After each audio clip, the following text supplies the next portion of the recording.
pertama kali masuk ke Hong Kong itu memang yang pertama-tama adalah sikap kita itu bakal menjadi sorotan agent.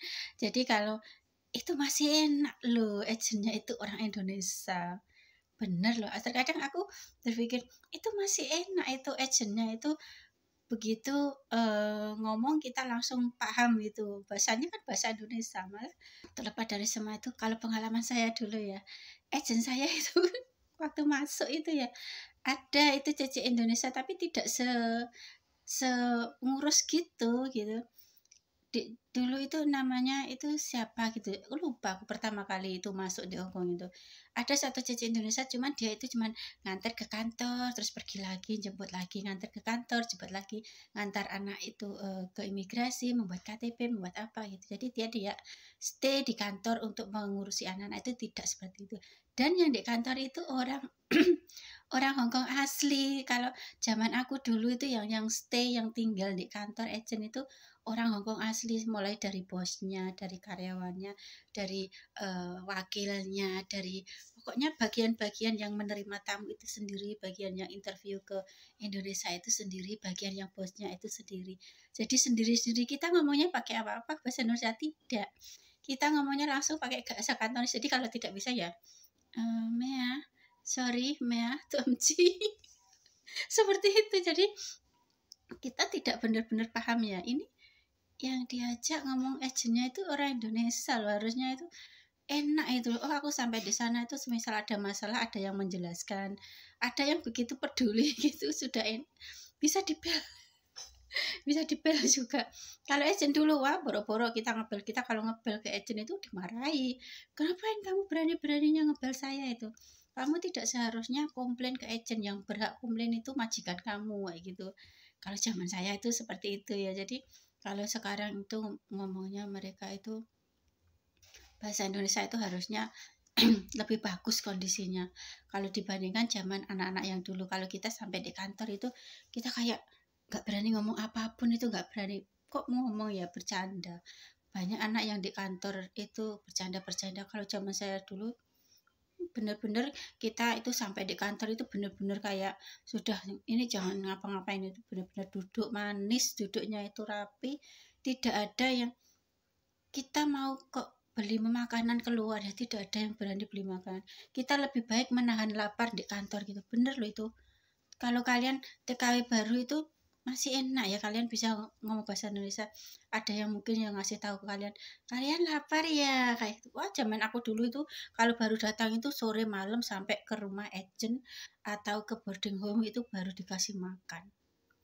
Kalau dulu itu, jadi selain kita ada ketakutan tidak bisa ngomong, mereka itu juga sibuk banget dan untuk melatih kesabaran kita tentang kondisi ya, penerimaan waktu datang ke Hongkong itu seperti apa ya, dilatih adab kita juga perut kita. Perut kita bakal dilatih ya, karena di sana itu makan kita akan berkurang sedikit nasinya dan banyak sayurnya. Dan di sana itu orang di kantor itu juga sudah biasa menahan lapar. Jadi untuk kalian yang baru di sana, orang kok nggak makan siang, kok makannya sarapan sama malam tok, itu memang ada. Seperti itu memang ada. Jadi kalau di sana orangnya itu memang badannya bagus, kecil, kayak orang yang di kantor itu pakai hat tinggi itu badannya kok bagus-bagus. Mereka itu kalau soal menahan lapar itu hal sepele bagi mereka. Jadi kita harus membiasakan diri juga di sana, menerima kebiasaan-kebiasaan mereka. Maksudnya terlambat sedikit makan nasi itu tidak ada masalah sebenarnya. Jadi masalah itu kalau kerjaan ini sudah waktunya selesai belum selesai, itu membuat mereka malu sendiri. Jadi mereka bisa menahan lapar meskipun dalam waktu beberapa jam itu tidak apa-apa. Saya waktu pertama kali sampai di kantor itu semuanya ngomong Kantonis. Kalau dia ngomong sama ngajak ngomong saya itu ditanya apa itu saya tidak bisa menjawab pertama kali di sana. Meskipun di PT itu saya dilatih sudah begitu maksimal, kan di PT itu yang dilatih itu percakapan antara pekerjaan rumah tangga gitu ya. Tim yang jauh subang ya, wah tim yang jauh bibi ya, juga bibi ya tim yang seperti itu ya. Tapi kalau kita percakapan di agent itu akan berbeda, akan temanya itu lain lagi gitu. Jadi kayak kita itu yang tak ming gitu ya, mendengar tapi tidak bisa begitu jelas pemahamannya. Untungnya saya waktu itu bisa bahasa Inggris bisa bahasa Inggris sedikit-sedikit ya.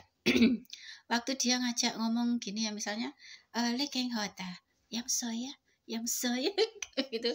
Kamu haus, kamu yang soy, drink water, yes, drink water, you can take water, gitu. Kak, cikilo gitu ya. Jadi kayak ketika kita dihadapkan pada orangnya itu kan pasti kayak melakukan apa itu kayak gerak ada tubuh gitu ya. Kita bisa membalasnya dengan ngomong bahasa Inggris itu juga bisa. Untungnya saya itu waktu pertama kali masuk ke agent itu bisa sedikit bahasa Inggris, jadi saya kalau tidak paham saya bisa bertanya ke bahasa Inggrisnya. Tapi setelah masuk ke majikan itu saya mulai lancar. Karena apa? Satu ya, ciri khas atau saran untuk kalian yang bahasa Inggrisnya belum bisa itu, kalau job kalian itu jaga anak, kalian bakal terlatih. Karena di sana itu job jaga anak itu bakal banyak kamus kata-kata baru yang akan kalian dapat kayak gitu ya. Jadi untuk kalian yang di sana jobnya bubu susah itu. Jobnya bubu, kerjaannya ya makan tidur. Kalian tidak akan pernah bisa memperbanyak kosakata bahasa kalian itu.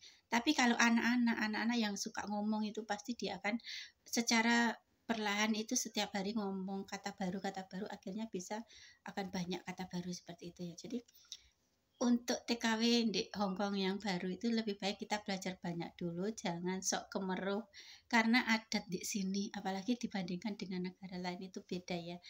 Hongkong termasuk saya acungi jempol ya, karena disiplinnya tinggi, dan setelah itu orangnya itu memang tegas. Tegas bukan berarti kasar ya. Di sana itu kalau dalam pekerjaan itu ya, antara kerjasama antara karyawan yang lainnya itu kalau memang belum selesai dan mengaku selesai itu juga salah gitu, malu gitu ya. Terus semisal kita itu terlalu lemot itu juga salah gitu. Harus kita sesuaikan dengan cara orang kerja di sana. Misalnya mereka itu ngomongnya memang ceplas-ceplos, iya memang ceplas-ceplos, tapi bukan berarti kasar ya. Itu memang bahasa di sana itu logatnya seperti itu. Jadi jangan disalah artikan kayak gitu. Terus kalau di Hongkong itu pertama kali kita masuk ke sana itu yang dituju apa? Boarding house ya. Boarding house. Jadi boarding itu adalah tempat sementara untuk kita menunggu sebelum diambil oleh majikan gitu ya. Yang kita lakukan di boarding house itu adalah kuai-kuai teh. Kuai-kuai teh itu apa ya? Baik-baik jaga sikap di sana. Semisal ada temennya di depan kita ribut pun kita jangan terlalu diambil ikut campur gitu, jangan terlalu kepo ya. Kita jaga diri baik-baik di situ, kita perhatikan